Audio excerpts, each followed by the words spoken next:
Bulletin का आगाज करें इस खबर के साथ कि अमेरिकी सदर डोनाल्ड ट्रंप ने कहा कि ईरान के साथ अच्छे मुज़ाकरात कर रहे हैं, पाकिस्तान बहुत अच्छा काम कर रहा है। अगर ईरान से डील हो गई तो मुआहदे पर दस्तखत करने पाकिस्तान जा सकता हूं।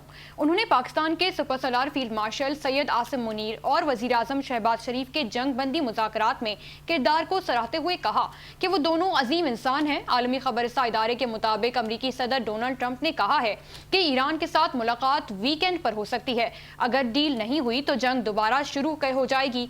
अमेरिकी सदर डोनाल्ड ट्रंप का मजीद कहना था कि अब जंगबंदी में मजीद तौसी की जरूरत नहीं है। ईरान पहले जिन बातों पर आमादा नहीं था अब आमादा है। ट्रंप के बकौल ईरान ने इत्तेफाक किया कि वो जौहरी हथियार ना बनाएगा और ना ही अपने पास रखेगा। इसी हवाले से बात करने के लिए हमें ज्वाइन किया है senior anchor person Khatija Rathore ने। खतीजा, अमेरिकी सदर डोनाल्ड ट्रंप ने कहा है कि ईरान के साथ अच्छे मुज़ाकरात जारी हैं, पाकिस्तान बहुत अच्छा काम कर रहा है और अगर ईरान से डील हो गई तो मुआहदे पर दस्तखत करने के लिए पाकिस्तान जा सकते हैं। क्या कहना चाहेंगी? जी बिल्कुल दुआ, जब ये जंग हुई थी 40 दिन तक की जंग थी, उसके बाद हमने देखा था कि ईरान में किसी और ममालिक के सफीर, वजीर आजम या फील्ड मार्शल ईरान के दौरे पे नहीं गए थे। पाकिस्तान को ये एजाज़ हासिल है कि इस जंग बंदी में पहली मरतबा हमने देखा कि मार्शल सैयद आसिम मुनीर ने तेहरान का दौरा किया और अब्बास अरागची से खुशगवार मुलाकात हुई। पासदारान इनकलाब के हेडक्वार्टर का भी दौरा किया गया।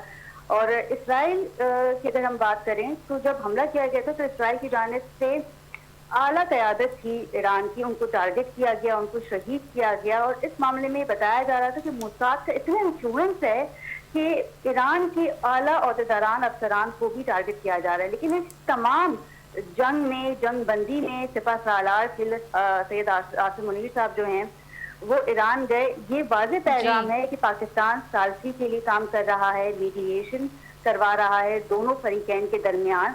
और इससे पहले भी हमने देखा था कि व्हाइट हाउस के तर्जुमान कैरोलाइन ने अगले मुज़ाकरात पाकिस्तान में होने की तस्दीक कर दी थी। गालिबन ये बताया जा रहा है कि मंगल या बुध को जो है ये मुज़ाकरात तो हो सकते हैं। और डोनाल्ड ट्रंप ने ये भी कहा है कि अगर मुआहदा हुआ तो हम जो है मैं खुद जो है वो पाकिस्तान का दौरा करूंगा, क्योंकि इसमें अमेरिका को एक तो खासा नुकसान भी हुआ है। साथ ही साथ आपको ये भी बताएं कि अमेरिकन नेवी का ड्रोन जिसका नाम है MQ-4C, जिसकी कीमत से लगभग 25 से 30 करोड़ बताई जा रही है, तो स्ट्रेट ऑफ हुर्मुज़ की नाकाबंदी के दौरान हमने देखा था कि ईरान के बहरिया ने इसे टारगेट किया था, यानी कि एक बहुत बड़ा लॉस हुआ था अमेरिका को स्ट्रेट ऑफ हुर्मुज़ की नाकाबंदी के बाद। तो अब अमेरिका ये बेयर नहीं कर सकता। और 14 मई को डोनाल्ड ट्रंप का चीन का दौरा भी है और जब वो दौरा करेंगे तो चीन की जानिब से कह दिया गया है कि पहले आप इन तमाम मामलात को सॉल्व कर ले, मुकम्मल जंगबंदी कर ले, क्योंकि चीन के ईरान के साथ बेहतर ताल्लुकात है। और इसमें हम देख रहे हैं कि पाकिस्तान जो है वो अहम किरदार अदा कर रहा है मीडिएशन का। फील्ड मार्शल ने भी तेहरान का दौरा किया, जिसके बाद वजीर आजम ने सऊदीया, कतर और अब वजीर आजम जो है वो तुर्की के दौरे पे हैं। मशरिक़ वस्ता की सूरत हाल के ऊपर तबादला ख्याल किया जा रहा है, बातचीत हो रही है। और पाकिस्तान इस वक्त पूरी दुनिया में अमन के लिए कोशा है और अमन के लिए काम कर रहा है, क्योंकि अगर स्टेट ऑफ हुर्मुज़ बंद रहता है दुआ, तो आपको ये बताएं कि जो यूरिया, जो खाद होती है जो स्टेट ऑफ हुर्मुज़ से यूरोप और दीगर ममालिक जाती है, वो भी नहीं जा पाएगी अगर स्टेट ऑफ हुर्मुज़ बंद रहा, क्योंकि ये फसल का वक्त जो है वो शुरू हो चुका है। इसलिए यूरोप भी नहीं चाहता कि स्ट्रेट ऑफ हुर्मुज़ को बंद किया जाए। डोनाल्ड ट्रंप की जो ये पॉलिसी थी ये अब नाकाम हो चुकी है, जिसकी वजह से पूरी दुनिया जो है वो ढूंढ रही है। और जब डोनाल्ड ट्रंप को कुछ नजर नहीं आया तो फिर पाकिस्तान से बात की और अब वाज़ेह हो चुका है कि अगले मुज़ाकरात भी पाकिस्तान में ही होंगे। बिल्कुल। अच्छा खतीजा, डोनाल्ड ट्रंप ने मजीद ये भी कहा अपने बयान में कि अब जंगबंदी में मजीद तौसी की जरूरत नहीं, क्योंकि ईरान पहले जिन बातों पर आमादा नहीं था अब वो आमादा हो चुका है। तो क्या ईरान की जानिब से कोई तस्दीक की गई है और रजामंदी जाहिर की गई है?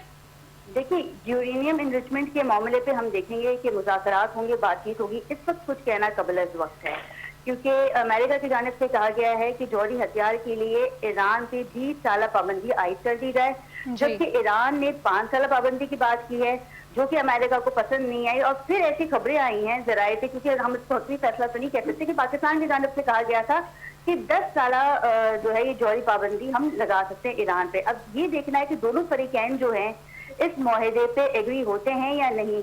इस वक्त सबसे ज्यादा उजलत मुज़ाकरात की ईरान को नहीं है दुआ, वो है अमेरिका को, کیونکہ 14 مئی کو ڈونلڈ ٹرمپ کا دورہ ہے چین کا. اس سے پہلے بھی ایک دورہ جو ہے وہ جی مارچ میں غالباً ہونے والا تھا، لیکن اس جنگ کے باعث ہم نے دیکھا کہ دورہ ملتوی ہو گیا تھا. اور اب چائنا کے صدر کی جانب سے، شی جن پنگ کی جانب سے یہ کہا گیا ہے کہ آپ ہمارے پاس اس دورے پہ تب آئیں، چین کے دورے پہ تب آئیں جب یہ معاملہ مکمل جنگ بندی کی طرف جائے. جی جی. اچھا خدیجہ، اگر ہم پاکستان کے کردار کی بات کریں تو پاکستان اس معاہدے کا میزبان بنتا ہے، تو اس کے معاشی اور سفارتی فوائد پاکستان کو کیا حاصل ہوں گے؟ دیکھیے، معاشی پہ تو میں یہی کہوں گی کہ وزیر اعظم کا کام ہے کہ بس عوام کو کتنا ریلیف دیا جاتا ہے. ایک رائے ہے اور وہ اس طرح کی ہے کہ اگر ہم ایران سے تیل لیتے ہیں تو پاکستان میں تیل کی قیمتوں میں کمی بھی آئے گی، کیونکہ امریکہ کے ساتھ اس وقت ہمارے بہت بہتر تعلقات ہیں. جی ہم واحد ملک ہیں جو میڈیشن کروا رہے ہیں. کیرولائن جو کہ وائٹ ہاؤس کے ترجمان ہیں، ان کا کہنا تھا کہ ڈونلڈ ٹرمپ نے کہا ہے کہ ہمیں کئی ملکوں نے ثالثی کی آفر کی ہے کہ جی ہم آتے ہیں، ہم ثالثی کراتے ہیں آپ کے ایران کے درمیان، لیکن ڈونلڈ ٹرمپ کو اعتماد صرف پاکستان پہ ہے. تو جب ڈونلڈ ٹرمپ کو پاکستان پہ اعتماد ہے تو پھر پاکستان کو بھی معاشی اعتبار سے کچھ فائدہ ہونا چاہیے. اور یہ امید کی جا بالکل سکتی ہے. خدیجہ، امریکی صدر ڈونلڈ ٹرمپ نے کہا کہ ایران کے ساتھ اچھے مذاکرات ہیں اور پاکستان بہت اچھا کام کر رہا ہے. اسی حوالے سے مزید تفصیلات سے آگاہ کر رہی تھی senior anchor person Khadija Rathod. آپ کی تفصیلات کے لیے شکریہ.